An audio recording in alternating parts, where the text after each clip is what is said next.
कवि कहता है कि लहरों से डरोगे तो नौका पार नहीं होगी। और ये सिर्फ हारसिंग के अंदर नहीं होता, ये आपके काम के अंदर भी होता है, आपके घर के अंदर भी होता है। यस और नो? बताइए, क्या आपके घर में आपकी पत्नी से, आपके पति से आपको सिर्फ प्यार ही प्यार मिलता है? कभी झगड़ा नहीं होता क्या? होता है। क्या आप हमेशा हंसते ही रहते हो, कभी रोते नहीं क्या? क्या आपके घर में हमेशा खुशियां ही रहती है, कभी दुख नहीं आता क्या? क्या आपकी इनकम हमेशा बढ़ती रहती है ट्रेडिशनल काम में, कभी डाउनफॉल नहीं आता क्या? क्या आपकी जेब में हमेशा पैसा ही रहता है, क्या कभी आप कर्ज में भी नहीं चले जाते क्या? ऐसा भी समय आता है जो पैसा नहीं रहता। समझ रहे? तो उतार चढ़ाव आपकी जिंदगी का हिस्सा है, इस बिजनेस में भी होगा। लेकिन अप से डाउन से अगर घबरा गए तो आपकी नैया पार नहीं होगी, कभी ये कहना चाहता है। समझ गए? तो आपके बिजनेस में भी सर, कभी आपका अपलाइन का मूड ऊपर हो सकता है, नीचे हो सकता है, कभी आपका मूड ऊपर हो सकता है, नीचे हो सकता है, कभी आपका बिजनेस, कभी आपकी इनकम। इससे घबराना मत। तो कभी कहता है लहरों से डरोगे तो नौका पार नहीं होगी, और कोशिश करते रहोगे तो आपकी कभी हार नहीं होगी। एक नन्ही चींटी का एग्जाम्पल देता है कवि। वो कहता है एक छोटी सी चींटी यार अपने से 3 गुना वजन का टारगेट लेती है, और आप छोटा सा टारगेट लेने से डरते हो। कवि कहता है कि 3 गुना वजन, अगर चींटी 100 किलो की है तो वो 300 किलो वजन लेके और दीवार पे चढ़ने की कोशिश करती है।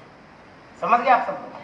वो बार बार गिरती है, पर मजे की बात वो टारगेट नहीं छोड़ती, वो कोशिश करती रहती है, गिरती पड़ती रहती है, पर टारगेट से पीछे नहीं हटती, और आखिर वो चढ़ जाती है। तो कवि कहता है सर, जब नन्ही सी चींटी ऐसा कर सकती है तो आप क्यों नहीं कर सकते?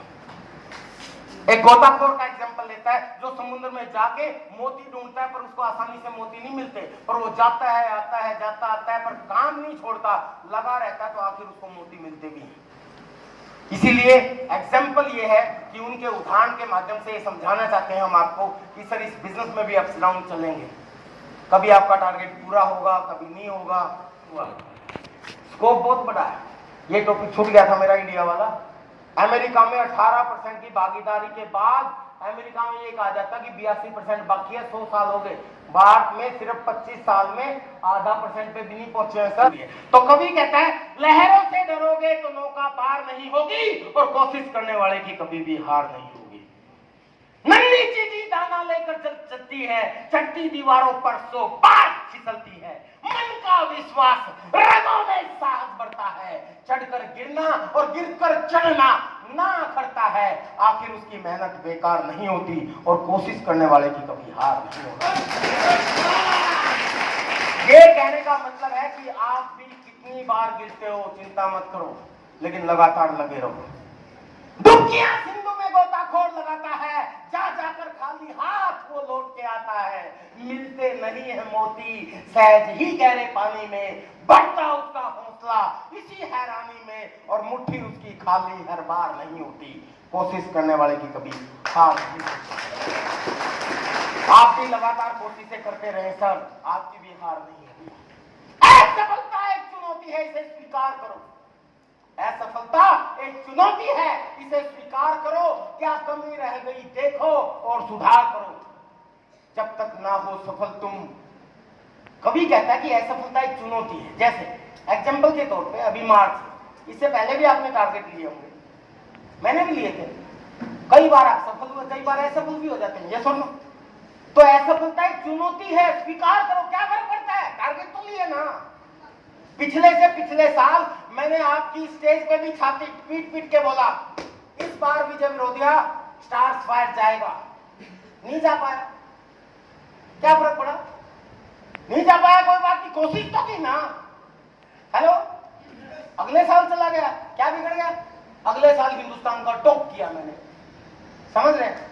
तो आप भी अगर आपसे पहले टारगेट लेके काम कर रहे हैं, किसी कारणवश नहीं हो पाया, तो हार के बैठना नहीं है। ये सुनो, असफलता एक चुनौती है, इसे स्वीकार करो, और क्या कमी रह गई देखो और उसमें सुधार करो। ये सुनो, और जब तक ना हो सफल तुम, नींद चैन की त्यागो तुम। चैन की नींद त्यागनी है, जो सबने पढ़ के बताया था ना कि घोड़े की नाल दरवाजे पर लगाने से कामयाबी नहीं मिलती, वो घोड़े की नाल अपने नीचे लगानी पड़ती है, खुद भागना पड़ता है। ये सुनो, तो जब तक ना हो सफल तुम, नींद चैन की त्यागो तुम। संघर्षों का मैदान है ये जीवन आपको मिला है, तो संघर्षों का मैदान है। मत छोड़ी से भागो तुम, बिना कुछ किए जय जयकार नहीं होती और मेहनत करने वाले की कभी हार नहीं होती। आप सब लोग रॉयल्टी पे जाएं, टेक्निकल पे जाएं, जो भी आपके टारगेट है वो पूरे हों। 5 दिन आपके पास है सर, 5 दिन 5 रातें। यहां से निकलते ही देख लो सबके घरों में अगले 4-5 महीने का प्रोडक्ट एडवांस में होना चाहिए, सबकी डिस्प्ले वॉल खुल जानी चाहिए। और लास्ट में एक चीज और बता दूं सर, हमेशा मैं कहता हूं कि ओपनिंग आपकी अच्छी होनी चाहिए। अगर आपकी डिस्प्ले वॉल है और अगर आप डायमंड क्लब शुरू करो तो पहली तारीख को ही आपका डायमंड क्लब हो जाना चाहिए। एक लीडर ने यहाँ स्टेज से बोला था कि पहले हफ्ते में कर देना चाहिए, शायद मैं बाबी ने बोला था कि पहले हफ्ते, नहीं सर पहले हफ्ते में नहीं, जब करना ही है तो पहले दिन सूरज निकलने से पहले ही डायमंड क्लब ठोक डालो। कर सकते हैं? अगर मैंने हिंदुस्तान में टॉप किया तो उसके पीछे का राज यह है कि मैं पूरी टीम में यही बोलता हूं कि पहले दिन निकलने से पहले आपका डायमंड क्लब हो जाना चाहिए। और इसीलिए मेरी टीम में मैक्सिमम लोग इसको अप्लाई करते हैं, आपको भी अप्लाई करना चाहिए। यस, पहले दिन करो, क्योंकि लोग वो करते हैं जो आप करते हो, लोग वो नहीं करते जो आप कहते हो। समझ गए? सिर्फ कहने से काम नहीं चलेगा, खुद करो। जब करना ही है तो 3-4 दिन बाद क्यों करें, पहले ही क्यों ना कर दें? तो पहले तारीख की ओपनिंग अच्छी होनी चाहिए, 10 तारीख की पहली क्लोजिंग अच्छी होनी चाहिए, 20 तारीख की क्लोजिंग अच्छी होनी चाहिए और 28 तारीख को आपकी फाइनल क्लोजिंग होनी चाहिए, जो कल का दिन है।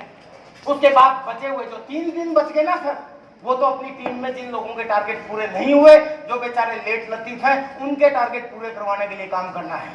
तो इसलिए आज की रात, कल का दिन और कल की रात आपके लिए सबसे ज्यादा खास है सर। सही मायने में 2 रात और 1 ही दिन है आपकी क्लोजिंग के लिए। अगले 3 दिन तो जिनके टारगेट पूरे नहीं हुए उनके पूरे करवाने के लिए रहेंगे। तैयार हैं?